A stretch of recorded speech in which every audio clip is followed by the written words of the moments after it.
Okay, great. So so my presentation is an update on how the object avoidance is going, especially for Copter and Rover. Feel free to interrupt at any time to ask questions. This is the thing, or these are the things that I'll be going over. So just a quick recap of the types of avoidance that we have now and how they work. So there's basically three of them. There's simple avoidance, which is sensor-based. There's Dijkstra's, and there's Bendy Ruler. And as I go through them as well, especially the second two, which are really path planning, I'll talk about some of the issues and the next steps. You know, a bit like last year, you know, I gave one of these presentations, and then I got a bunch of feedback from people about directions that they thought would be more productive than others, and that changed the course a little bit of what we were doing. So yeah, looking forward to some feedback on those issues and next steps. And then finally, just a little systems overview about how it's all put together, in case you're one of the developers who wants to have a try at poking away at it or enhancing it. Okay, so yeah, just a recap of what we've already got. So we've got the simple avoidance, which is the lowest level, and we've had this for many years. I've got some links down here. You can actually click on these links, like this Copter link here. And you'll see this very familiar video of a copter not bumping into my fence. So yeah, this copter is here, and it takes a run at the fence, and then if you can see that, it stops before it hits it. And so the way that this is working is it is using a sensor-based approach. So it's got this 360 LiDAR, and it's built up this little miniature fence around the vehicle. So it's raw sensor data. And then the pilot is providing input through the sticks or the autopilot. So the pilot has a desired velocity, and we just shorten that to make sure that, based upon the vehicle's maximum acceleration, that it will not reach this little fence. Copters, so this works for both copters and rovers. Copters also have the ability to slide around objects. So if it's a sort of more of a wall at an angle, it can actually slightly modify the desired velocity vector so the vehicle slides around it. With rovers, it can't do that. If you want to have a look at more details on the simple avoidance, there's a little link here at the bottom. But we haven't really enhanced this part of the code all that much in the last year.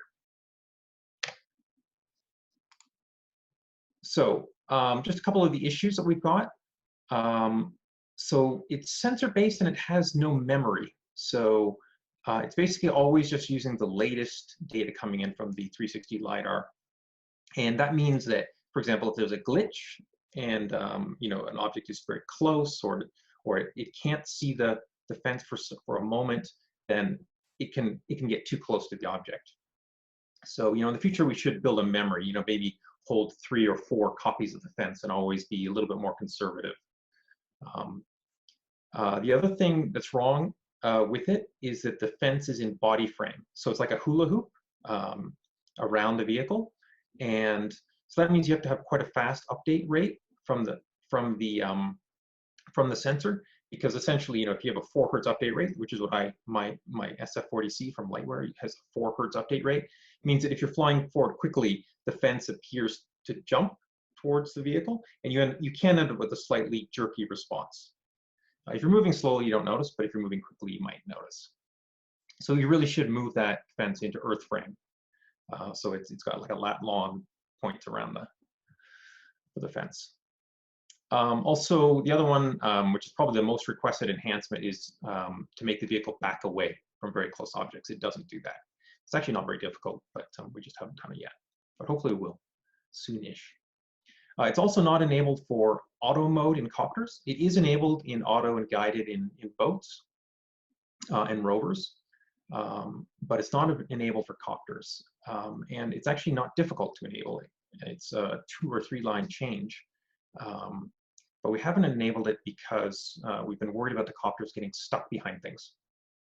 So you can imagine trying to do an RTL, and then maybe have a sensor error or something like that, and it thinks, you know, maybe it's bouncing against a leg or something like that, and it thinks there's something there, and it just won't return home. So that's why we haven't implemented it in auto mode. Any questions so far? No? Don't have the chat up, so. Okay, so then the new stuff. So the next couple of slides, we didn't have any of this stuff last year, so it's all new. And so we have Dijkstra's path planning. And Dijkstra's is a very famous or very well-known algorithm for finding the shortest path around obstacles. And so yeah, the way it works, you can see on the little picture on the side there. What it does is, first of all, it only works with fences. So over the last year, we've also added all kinds of additional support. Peter Barker's done most of the work, and Michael Oborn on Mission Planner. But we've added a support for all kinds of complex fences. So that means, you know, stay in zones, stay out zones, circles, polygons, and then, you know, multiple instances of each of those.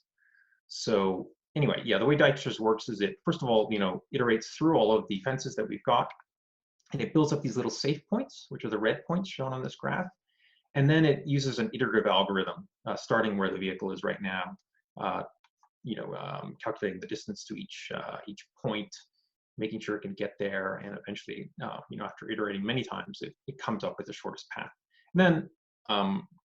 And then basically, when you run the mission, you know, you put in the final location that you want to go to, but Dijkstra's has this whole map of where you can actually go, and it basically, you ask to go to this, you know, if the flight mode asks to go here, it actually says, nope, first of all, you got to go here.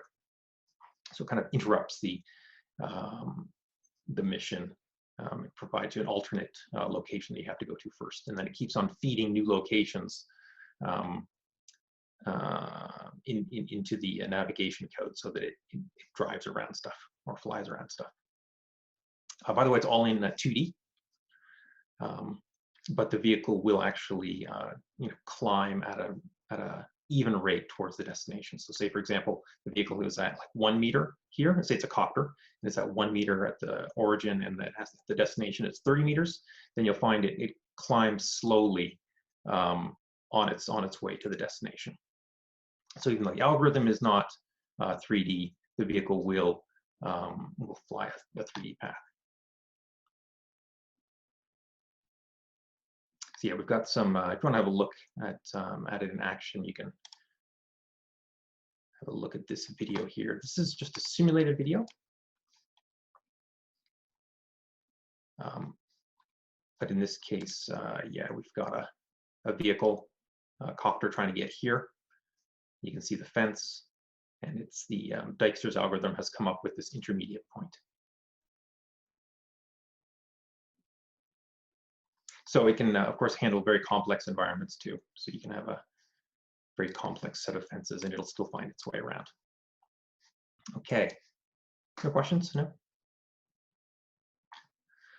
All right, moving right along then. Some of the issues that we've got with Dijkstra, or areas that we'd like to enhance. So like I said, it works with fences, but it doesn't work with dynamic obstacles yet. So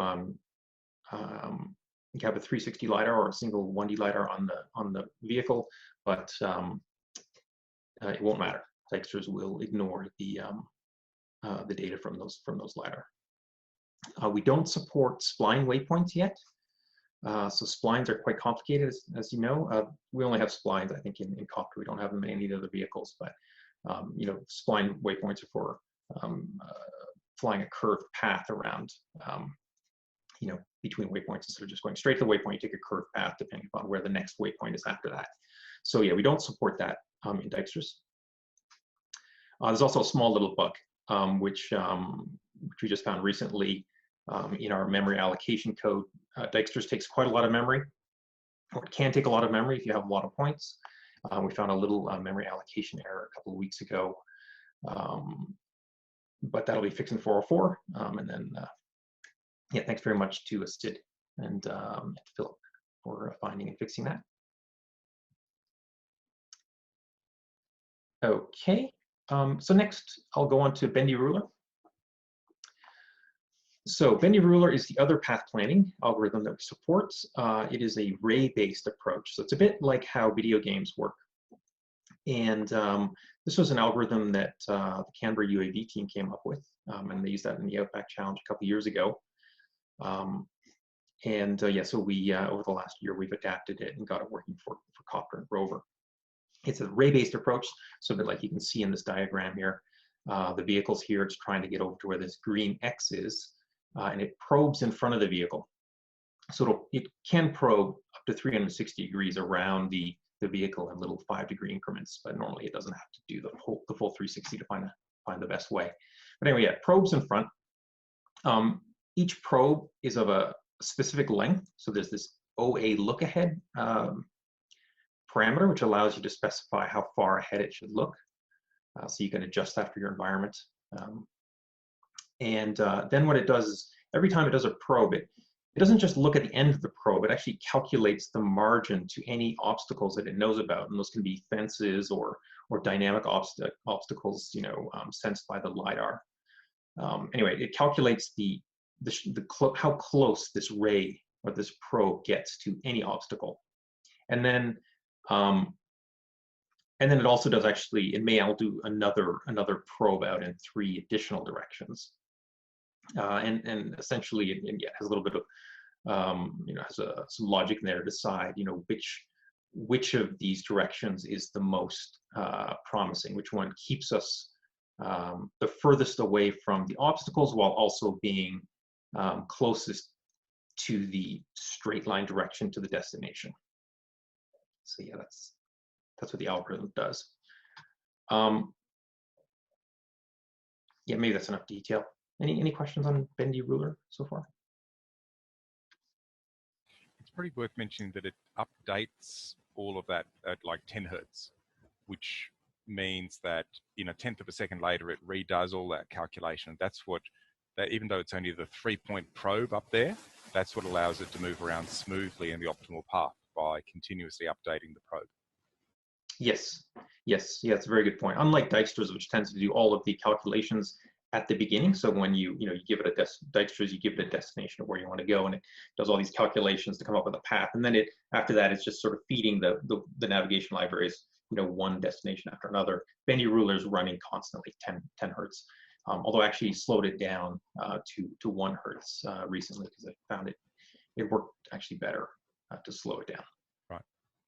And the other thing relevant for the boats is the obstacles can themselves have a velocity. Yes. Which means that for a moving boat, it'll work out the closest point of approach between the 2 velocity vectors of the vehicle and the obstacle, which allows it to take account of a fast moving obstacle to make sure it knows to go in front of it or behind it based on its velocity. Yeah, and actually we should maybe clarify for some that there's essentially 2 implementations of the Bendy Ruler. So there's the Bendy Ruler, the original Bendy Ruler from Canberra UAV, and then I guess that has the feature that you're talking about, Rich.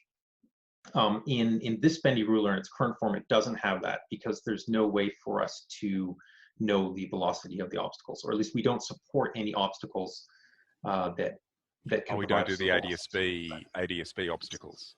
That's right. We don't include ADS-B obstacles in our version of Bendy Ruler. We could, but we don't. Yeah. Any other questions, comments?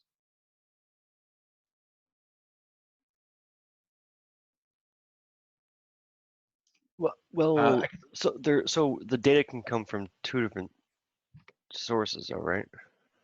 That's yes, 2 different sources. Essentially, the fences are one source, and then the object database. So Tom who was talking, who asked the question, wrote the object database. So when we have this 360 LiDAR, which is spinning around, or even a single point LiDAR, when it detects an object, that's of course it detects it in body frame. It detects its distance and direction from the vehicle, and then we drop that into what we call the object database. And That's stored with a lat long, altitude, or actually just lat long these days. And it persists there for a little while and it disappears after a specified number of seconds. So yeah, we have this object database and then we have the fences. So it works off of those two sets of data. Sorry, does that answer your question or comment, Tom? Yeah, I just wasn't sure if you were talking about the database in this talk or not. Yeah, I don't talk about it in great detail, but okay. it is there. Randy, just a question. Do you send this information to other vehicles, eventually connected over Maplink? So are you talking about, do we send this, obstacle information to Mission Planner? Yeah, if the obstacle database is shared among vehicles. The obstacle database is not shared amongst vehicles. So yeah, so we have the obstacle database. We actually hijack the ADSB message, and we use that to send information to the ground station. Although it's broadcast, it is broadcast, so someone could listen to it, but it's not directly going to other vehicles. That's right. Yeah. And we don't have any code anywhere which would be absorbing that ADSB information. I mean, we do have the ADSB library, of course, but I've never even considered, trying to use that as a way to get the obstacle data to another vehicle. It might work, but I wouldn't expect it to because we haven't tried. It wouldn't really be that hard because we could use the avoid library to actually, it absorbs Maplink targets and ADSB targets. Yeah, well, we'd have to take that ADSB information and plop it into the object database, I think. And then we'd probably need to, that would be a good point where we would, perhaps add in that to the triggers document earlier about adding the velocity as well. Well, but if you can avoid ADSB targets, then it's all taken care of. Yes, although are you talking about the ADSB avoid flight mode? No, I'm saying it's because if, like, for example, the object avoidance, or if the OA database contained ADSB targets, yes, then if it injected, copied it there or something, then this would automatically be taken care of. Yes, it would, definitely. Yes, you're right. Yeah, if we took the ADSB information and consumed it and plopped it into the object avoidance database, then it would just kind of naturally avoid them. Yeah, which is not too hard to do. That is true. You could. I think I should do that. That's good. There's a couple of videos down here as well. You can click on these and have a look. And you can, I think this video here will also show you, if you look closely, I'm trying to pull it up, but it won't come up. It'll also show you what it looks like from the, oh, here it comes, it's finally come up. If you look closely, you'll be able to see here. Yeah, this is an older version, but if you look very closely, this is me standing on my lawn, and the copter's here on the ground station map. It's got a 1D LiDAR pointing forward, and it's detected. You can see where it has all these little green stuff here. That's from the ADSB messages, and it's it's the LiDAR hitting this big white panel that I'm holding. And you can also see back here, there's a few more. That's actually the hedge behind me. It's out of frame. Anyway. Okay, so I'll move on. That's all right. So some issues with Bendy Ruler. So the first one is that it can't really get around very wide obstacles. So for example, if there's like a big if there's a big wall here, and if that wall is wider than the look ahead distance, then it tends not to be able to get around it. What'll happen is it always sort of prioritizes trying to head towards the obstacle, towards the destination. So what happens is it seems to do okay at first. It gets quite close to the edge of the wall, excuse me, and then it thinks, oh, look, if I go backwards, like this, where this blue probe is, if I go backwards, that's actually closer in terms of direction towards the destination. So and that's also open. So I'm going to go back there. So that's what happens. It tends to kind of drive back and forth behind the wall instead of getting around it if the probe distance is too short. So one thing I've been thinking about, and Leonard and I have discussed this, is that maybe we should use Bendy Ruler and Dijkstra's together. So we could sort of layer them. So Dijkstra's would run first. I mean, this would all, and then Bendy Ruler would run afterwards. So you can imagine that if this was a fence, at least, Dijkstra's would be very easily able to give us a path around the fence. And then we could run Bendy Ruler on top of that. So our destination wouldn't be this red X; it would be this intermediate point that the Dijkstra's came up with for us. That's one idea. Yeah, another issue is, I'm gonna click on this one and bring up this video. So Bendy Ruler can be quite hesitant at times. So if it has an obstacle like this one here that's detected with the LiDAR and is trying to get over to this red X, it can actually sometimes sort of stop and keep on changing its mind about whether it should go left around the object or right around the object. Got a little video here to demonstrate the point. So here it is. And there you can see it's just kind of stuck. You can see it's moving though. It's just that it keeps on changing its mind about whether it should go left or right. Yeah, I think that's more of a problem for rovers than it was for planes, because the way, once planes are going down a particular path, their large turn radius means that once you've locked onto a path, the alternative path involves turn, which takes a long distance.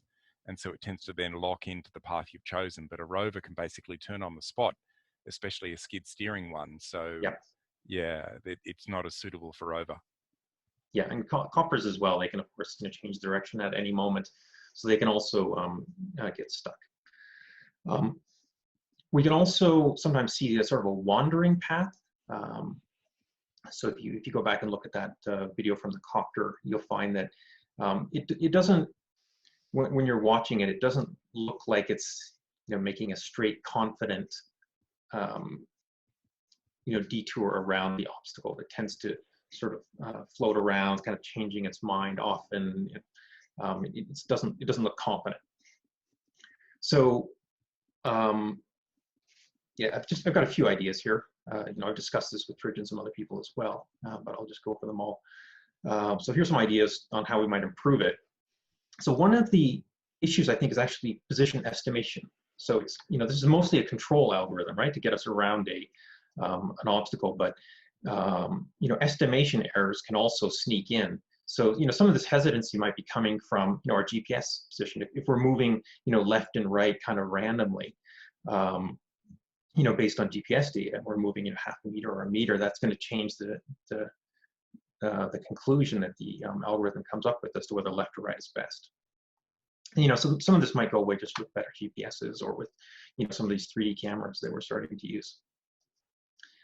We could probably also improve the algorithm so that once it makes a decision to go left or right, it sticks with that unless unless the alternatives are significantly better. So if this one gives us 15 centimeters of clearance and this one gives us 16 and a half, well, maybe that's not worth the other 1.5 centimeters of margin is not worth changing our direction for.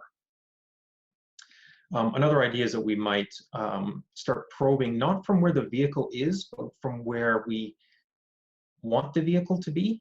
So as we're driving around an obstacle, we come up with a path, an origin, and a destination. But whenever we're running the algorithm again, we always calculate the best way to go from where the vehicle is. I think it might work better if we instead probed or made the decision based upon where we want to be, which is somewhere on the line between the origin and the destination. I think that might also get rid of some of the position estimation issues.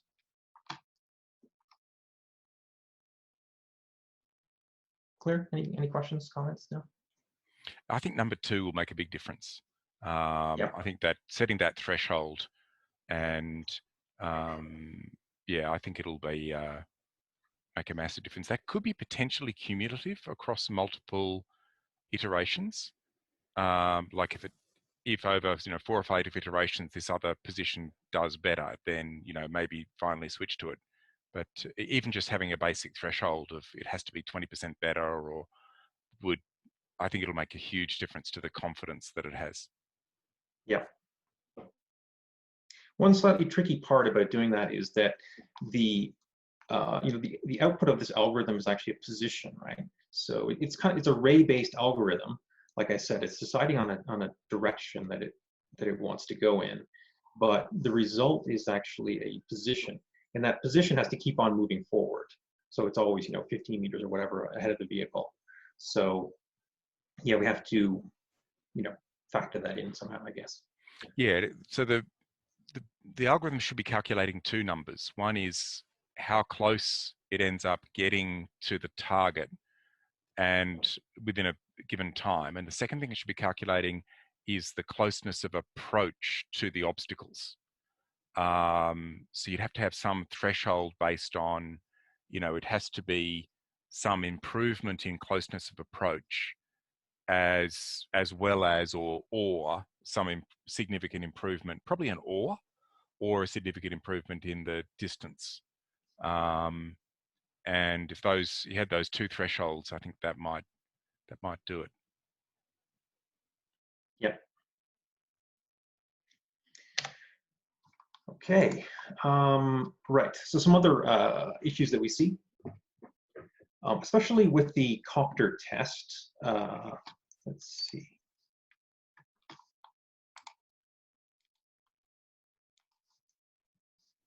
Let me just. Well, let me. I might post a video a little bit later.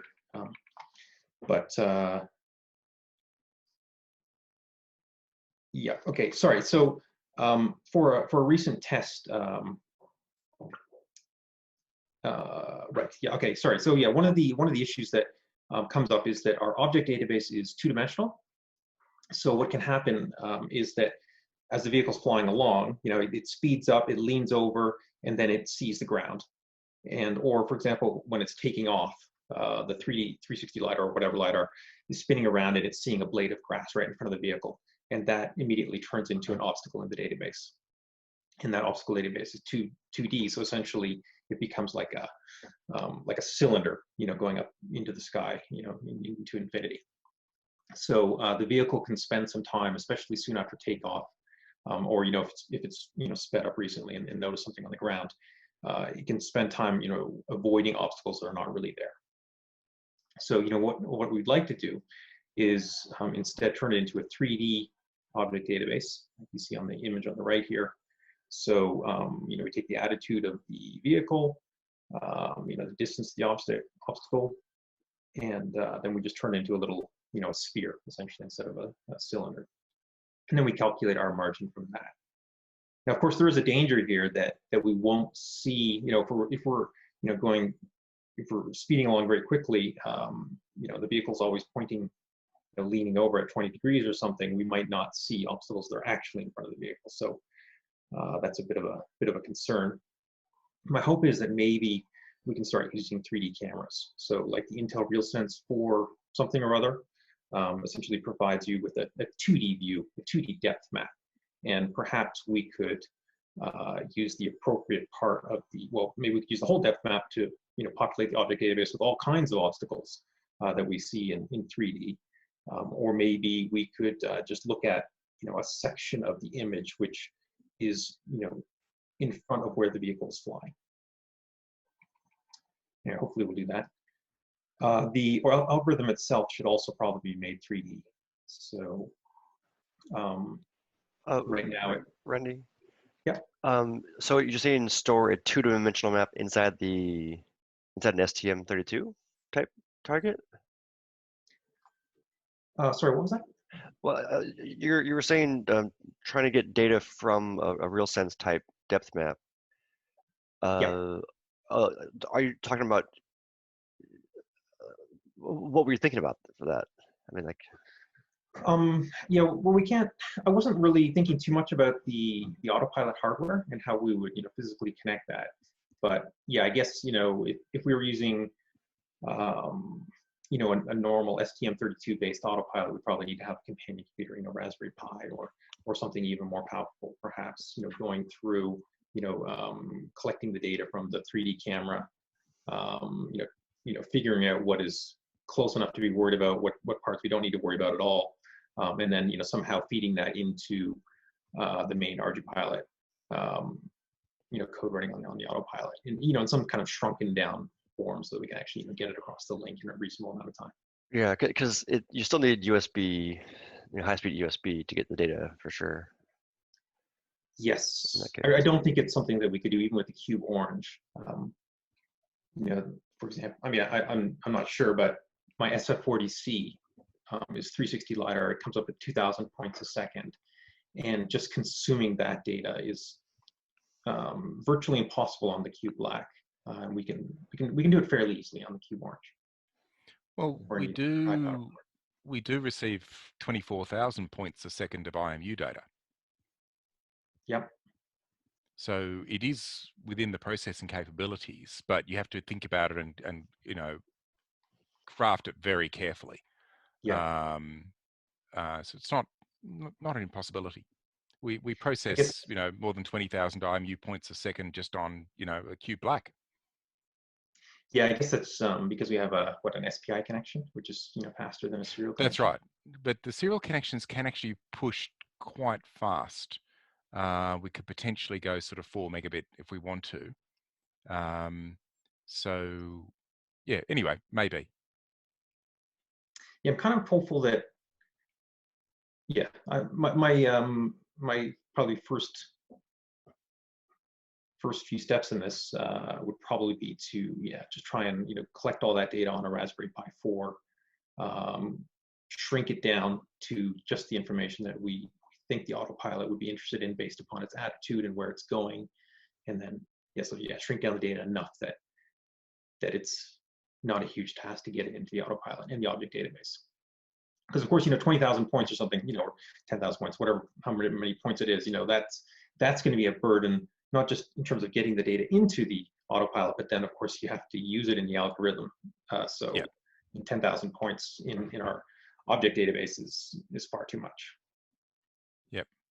Yeah, that's a very valid point. I think my personal opinion is that we should start developing and targeting the H7, because I think they're going to be the minimum moving forward in 2 years. But for the F4s, they can't do this at all. So looking at the H7, the Cube Orange, and the latest things from Hex, from the other vendors, I think is important. But we need to be careful we don't drop off too much capability from the other targets. So yeah, it's up to you. Triggs and Randy really as being the two key maintainers, but there's a lot of capability that we can put into the H7 controllers that can very much do this sort of processing. Yeah, it's just wonderful. Yeah, I would say that this has been talked about in the past at different times, and I wouldn't say that the H7 is going to be the minimum, like you said, but definitely what we need to do is add features that can take advantage of it, and then that are excluded for lower speed. Yeah, and F1 targets or whatever smaller ones. I thought Andy did a nice job with the FFT, where the FFT work he did, you could basically choose the width of the FFT and you can scale that to the CPU you're on. And he did that very nicely. Yeah. And I think for the object database has that built into it as well, so that you can specify how many obstacles the database can hold. So yeah, it'll fill up and not be able to hold more, on a small CPU, but on a Orange or a Durandal, you can hold 1,000 without any problem. And once upon a time, that the OA, the Object Avoidance Database, actually was made to have not the settings, but dynamically figure that out and basically consume all resources until. But it was a little too complicated, so we scaled it back. Yeah, to scale it back. Yeah, the idea was to auto detect that in real time without having to compile differently for different targets. Yeah. Yes, I did recently. I did simplify the object database a fair bit. I also simplified some of the stuff that I wrote in the proximity library as well. Just to actually, it was mostly for performance reasons. But I don't think we gave up any features. I think its functionality is just as good as it was before, if not better. I think it's better actually. So beyond the data that we feed into the algorithm, being 3D, we should also have 3D avoidance algorithms. So right now, like I mentioned earlier, there are 2D algorithms to get around things. The vehicle will climb, but essentially the algorithm is coming up with a direction in 2D to get around the obstacle. If we have a 3D database, we should be doing that algorithm in 3D. So the two ideas that came to mind were a spiral pattern. So instead of just searching around in 360 like this, maybe we do kind of a spiral pattern. Another idea is just basically just a vertical pattern. So you know that you want to go either up or down. So just find the best direction up or down to get around the obstacle. And that's good for a lot of applications. Maybe the user would have some kind of a selector where they can say, Bendy Ruler avoidance algorithm and select from a couple of different options like 2D, spiral, up, down, something like that. Any thoughts on that?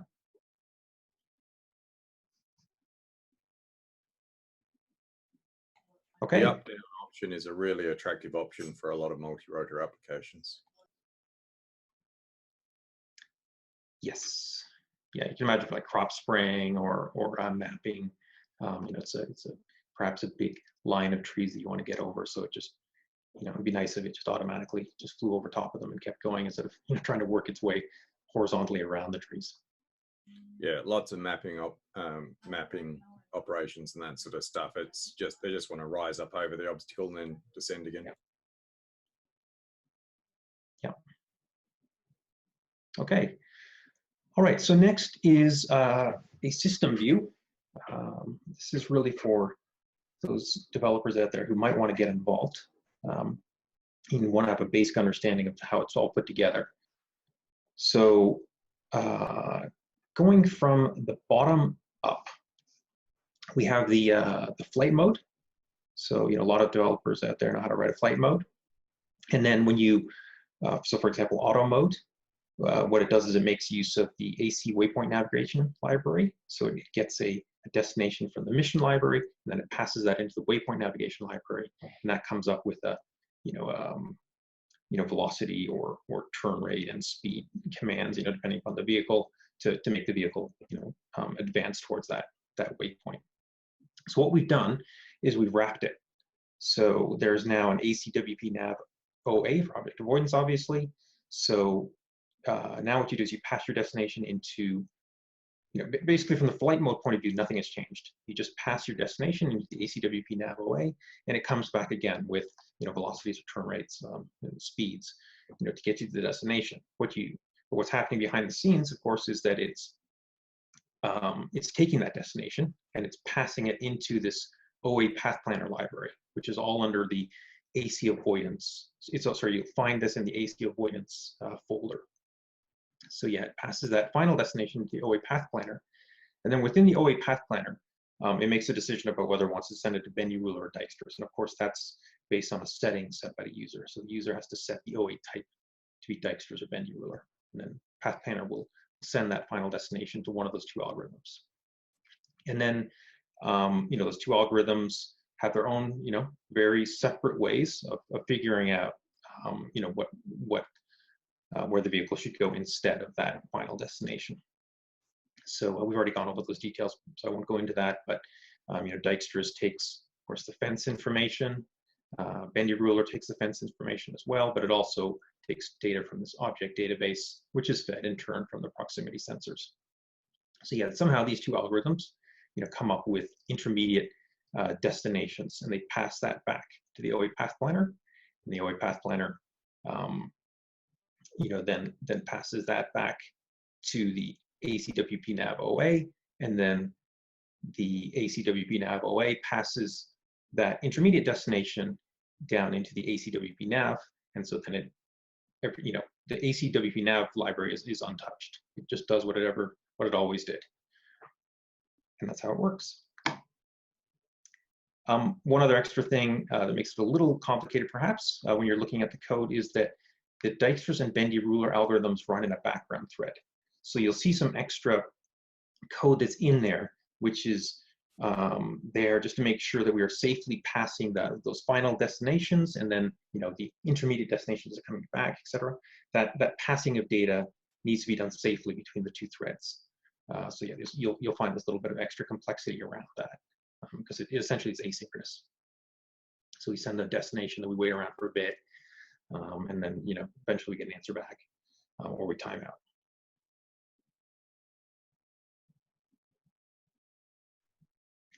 So there you go. Any questions on that?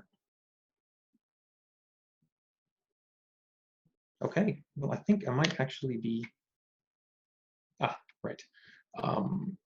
Right, if you are a developer and you want to pitch in and get involved with advancing ArduPilot's object avoidance code, here are some good places to get started. I've listed on this page a bunch of the open issues that we've got, and you should find that most of these correspond to issues that I mentioned earlier in the slides. Dijkstra's not working with spline waypoints, Bendy Ruler's hesitancy, et cetera, et cetera. You'll find an issue around which has more detail on how we think it can be solved, or where to look for to solve it, that kind of thing. So if you want to get involved, this is maybe one of these issues is maybe a good place.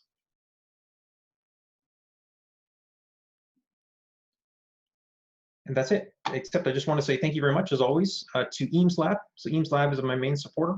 They make prototype systems for larger OEMs, or larger companies. Yes, so thank you very much for their ongoing support, which allows me to work on all this stuff.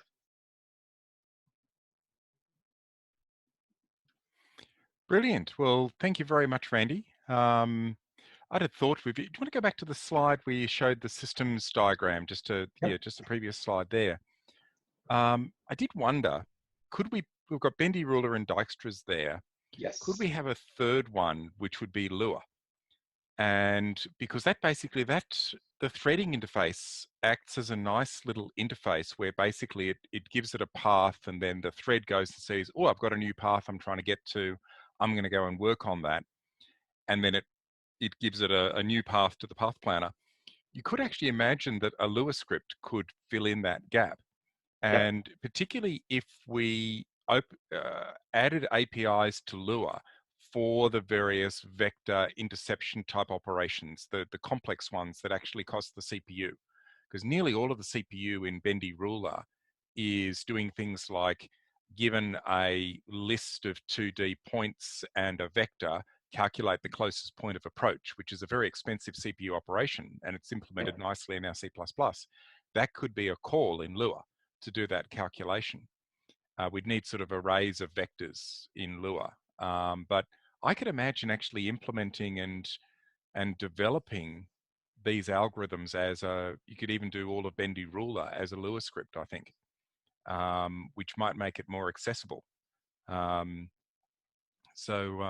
just I think it's a great idea. It never crossed my mind to use Lua scripts for this, but I had been thinking that other people might want to hitch into this infrastructure a bit with their own algorithms. Yep. So in particular, I was thinking of ROS, or the autonomous boats that we were talking about earlier. If they have their own algorithm, sort of an off-board algorithm, we could make it possible for them to hitch or to hook in somehow with their own algorithm, because it is, at its core, it's relatively simple, right? You pass it a final destination, you provide it with some data if it needs it, and then you get back an intermediate point, and that's all it really needs to do. It's a very narrow API. It's a very narrow API.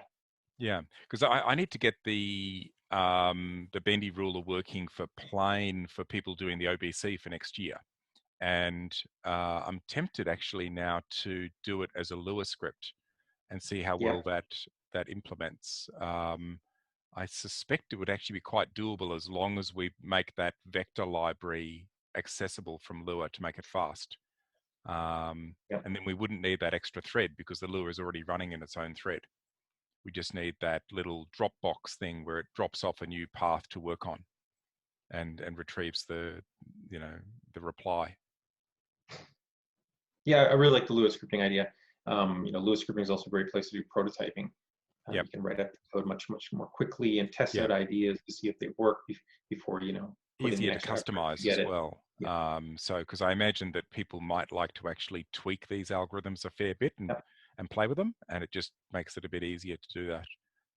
Yeah, and it's a prime candidate because this is something that usually runs at slower than runtime speed as well.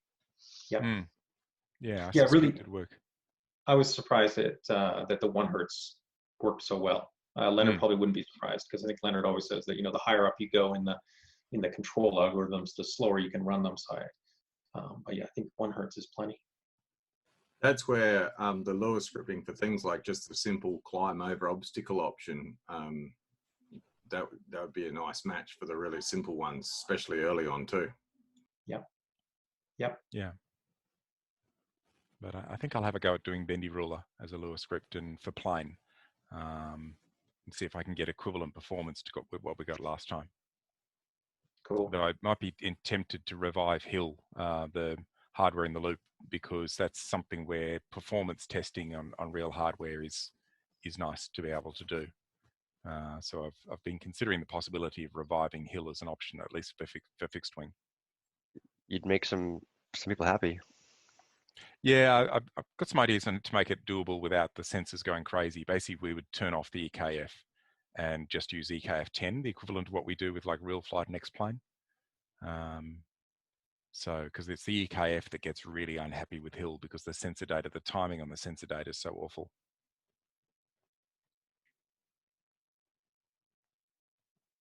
All right. Sorry for diverting there. That No, timing could actually, might be able to do better there if we had that abstract input layer for the EKF. Possibly, yeah. All right, so there's no more questions. That's the last talk for the evening, and for at least in Canberra time. Thank you very much to all the people who stayed up late in other time zones.